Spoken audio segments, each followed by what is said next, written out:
Putting both of these phones on the table, I'm gonna pick up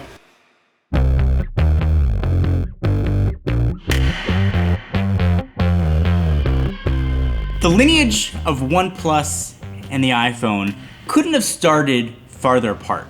The iPhone was the one flagship for everybody, and the OnePlus One started its history as the flagship killer, offering incredible experience for a low price. But as these phones grew and matured, they came closer together, and now with the iPhone 11 Pro and the OnePlus 8 Pro, they are closer than ever before. Even though they came out 6 months apart, they are still phones that are available on the market right now.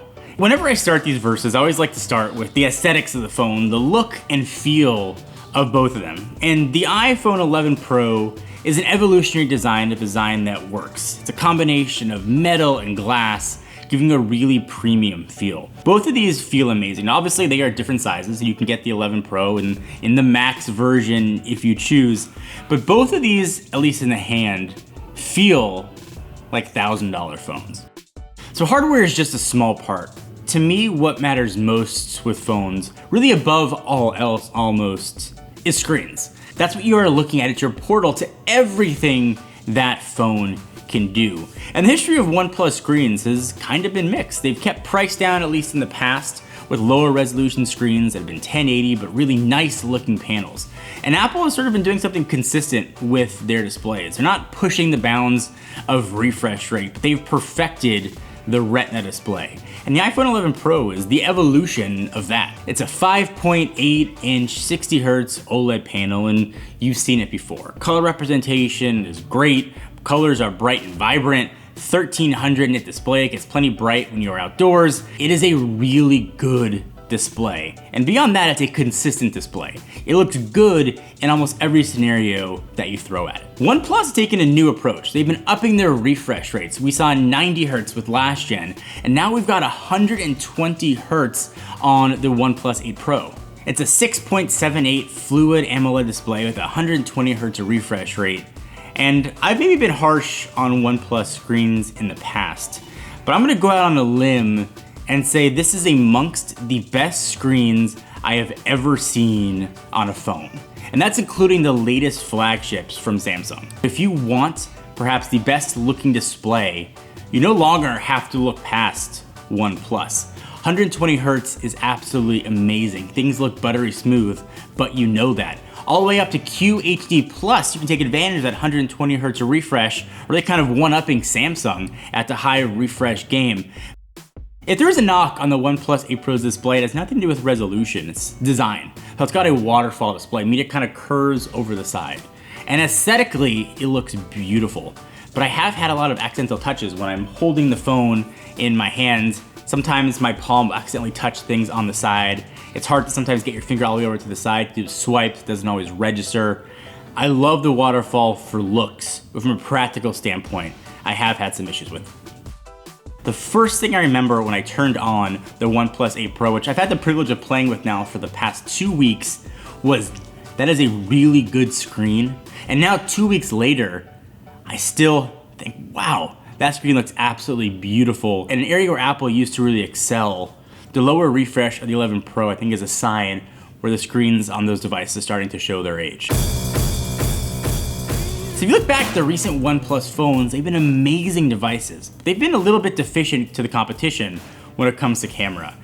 It appears that OnePlus has heard those complaints and they stepped things up in the camera department significantly with the 8 Pro. Comes rocking 4 cameras. You've got a 48 megapixel regular camera. You've got a 48 megapixel ultra wide, which is actually the same main sensor that was in the OnePlus 7T. You've got an 8 megapixel telephoto that can do 3 times optical zoom and up to 30 digital. Then you've got a 4th filter camera. Does a lot of stuff to sort of give you different filters and effects when you're shooting with the phone. And the best way I can describe the images that come out of the OnePlus 8, if you like what Samsung's doing with their cameras, that's to say, if you like brighter, more vibrant, poppy images, you are going to love what comes out of the OnePlus 8. I came away really impressed with the quality of the shots. Significantly better than any previous generation of OnePlus cameras, to the point where I would now take the OnePlus 8 Pro happily out with me and use it as my family shooter, as my only camera. The quality of the images are that good. And the iPhone, it's the iPhone. It's the same story as other categories. Everything you do is some version of good. Apple's machine learning and device learning on the phone are absolutely incredible. Every shot you take looks good. And the best way I can kind of compare these photos is what comes out of the iPhone. The colors are a bit more muted. It almost looks like more of a raw image. What you get out of the OnePlus looks a bit more processed. Whichever one you prefer, it's gonna come down to choice. Honestly, this is a toss-up when it comes to stills. But for the first time, it's a toss-up. I think that's a compliment to how much OnePlus has stepped up their game. So as good as the stills are, video is an area where I think Android as a whole has been very far behind. So you're looking at things from a pure spec standpoint. The iPhone's got better video specs. The video fidelity that comes out of the iPhone is still better. And having the stabilization, higher frame rate is really nice to have. But for the first time in almost forever, the video quality on an Android device and the video quality on a OnePlus phone is not only usable, but it is really good. The phones have to perform well, right? And let's start with the iPhone. The Bionic line of chips have always been the most powerful, the highest benchmark out there, and that's really no exception this generation. The A13 is a beast and is showing no sign of any aging at all. It is always a consistent experience. I think that's the best compliment that you can give to Apple. No matter what you're doing with the phone, it's always consistent.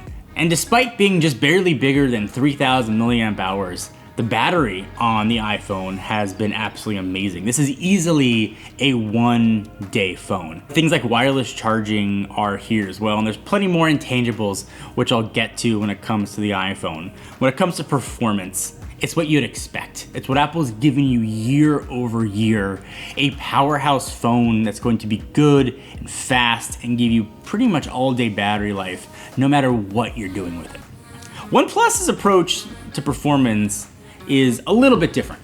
They take more of a brute force approach to specs and couple all of that with their Oxygen OS, gives you a really fast performing phone. Now you can pick two different versions of the OnePlus 8 Pro, one with 8 gigs or 12 in different storage sizes. We've got the 12 gigs, so the max amount of RAM that you can have in the phone. You take all of that coupled with the Snapdragon 865, the Adreno 650, and you've got a beast of a phone. But all that performance certainly comes at a price. You're not gonna have a QHD Plus screen and 120 hertz of refresh without having a hit on battery. That's a 4,500 milliamp hour battery, but battery life was not as outstanding as I was hoping for with the OnePlus 8 Pro. Now I could get through a whole day, generally putting on the charger at the end of the day at around 10 to 12%, but certainly not a day and a half phone. But one thing that's new with the OnePlus 8 Pro is wireless charging. And there's different standards actually that are inside of the phone. You've got your regular Qi charging. You can put it on any charger and charge at about 5 watts. But if OnePlus was going to do wireless charging, it seems that they waited so they could make it insanely fast. So they've got their own proprietary wireless technology. It's kind of a mouthful. It's a Warp Charge 30 watt wireless. And the name tells you everything. It'll charge at 30 watts. If you want to take advantage of that, there's a $70 wireless charger you need to buy to sort of get those crazy fast speeds. That was really impressive. But again, you gotta spend $70 to get that extra pad. So this category is as much of an iOS and Android debate as really anything else we're gonna talk about here. If you want the fastest version of iOS, of course, it's the iPhone 11 Pro. And if you want the fastest version of Android, it's not Google's own Pixel. I think it's actually what OnePlus is doing with Oxygen OS and the OnePlus 8 Pro. But it boils down to both of these phones, you will not find yourself wanting for speed and performance at all. By the way, if you're watching this video wondering how I got the back off of these phones, I'm rocking the teardown skins from dbrand. They teamed up with Zach from Jerry Rig Everything. They give you sort of an inside look of the phone without having to actually do any physical phone surgery, while giving you a bit of protection on the back of it. If you don't like that look, you can customize it with a bunch of different colors, textures, and options. I always have a D-brand skin on my phone. I want to give them a big shout out and a thank you for sponsoring this video. If you want to customize your phone, you like that teardown look, or you've just been dying to get another color option, we'll link to them down below. So these are just general categories when it comes to comparing phones, but there's a lot of intangibles with each of these little things that make them the whole experience. So I think when it comes to the iPhone, I like to start with Face ID. Apple's implementation of facial recognition is not only amazingly secure, but it's also ridiculously fast.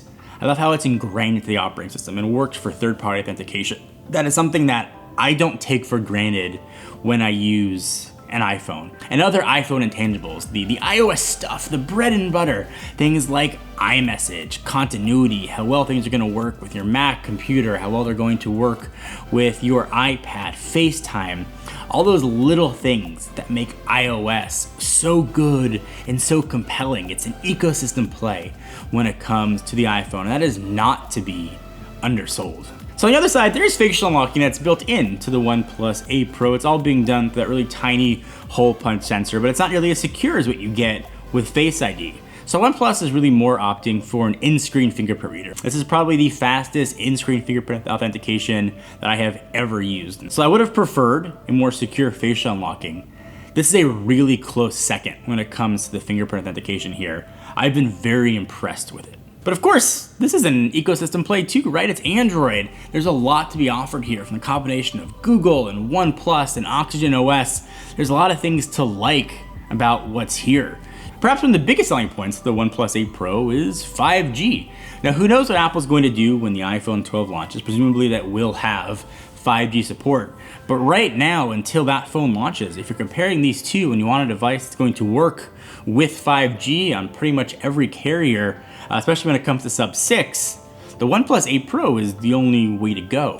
But there's a lot of similarities as well, right? You've got Wi-Fi 6 on both of them. That's incredibly nice to have. You've got an official IP rating on both of these now, IP68, so you don't have to worry if you're going outside or your phone gets wet. Both will be able to work. And this again boils down to the ecosystem story. Is it the safety, the security, the reliability of iOS? Is it the incredible speed and horsepower of OnePlus? Both of these take very different approaches, but both of them equally do an amazing job at bringing intangibles to the user. So if you can't tell, I'm kind of in love with both of these phones for very different reasons. They take very different approaches to giving you an amazing experience. And I love to see getting to the same point just via different paths. But the OnePlus 8 Pro is interesting for OnePlus. It starts at $899, and the version we have is $999. And of course, that's the same starting price as the iPhone 11 Pro at $999. So now OnePlus is competing at that top tier of price. And I asked OnePlus about this, why they're going to that top end. They said they wanted the 8 Pro line, so their Pro line, to compete with the best in the business. And they still wanted to offer the OnePlus 8 as the phone that can compete on price, specs, and performance. And that's kind of an interesting approach, right? When you hold the OnePlus 8 in your hands, you're not holding an inferior device. It still feels incredibly premium in the hand. There's no plastic on here that's gonna make it feel cheap. It feels just as good as the Pro brother, and you still get the Snapdragon 865, you still get 5G, you still get those amazing cameras, just a little bit different. So I like that approach. I think that you have options when it comes to OnePlus. Do you want to spend $900 or $1,000? Do you want to go less and sacrifice a few things, especially when it comes to screen and cameras, to still get a very well-spec'd and well-priced and competitively priced OnePlus 8? But comparing the two flagships, the 8 Pro and the 11 Pro, this is a tough choice to make, but we don't do any cop-outs here. Putting both of these phones on the table, as somebody who's now kind of become OS agnostic, I used to always go for the iPhone because I knew the camera and the video would just always be better. As somebody who's got kids, I relied on my phone as the best camera. And that was always why I generally went to the iPhone. But this is a different story with the OnePlus 8 Pro. The cameras are amazing. The speed of the phone is fast. The video is really good with both of these sitting in front of me, for the first time in a while, I'm gonna pick up the OnePlus 8 Pro.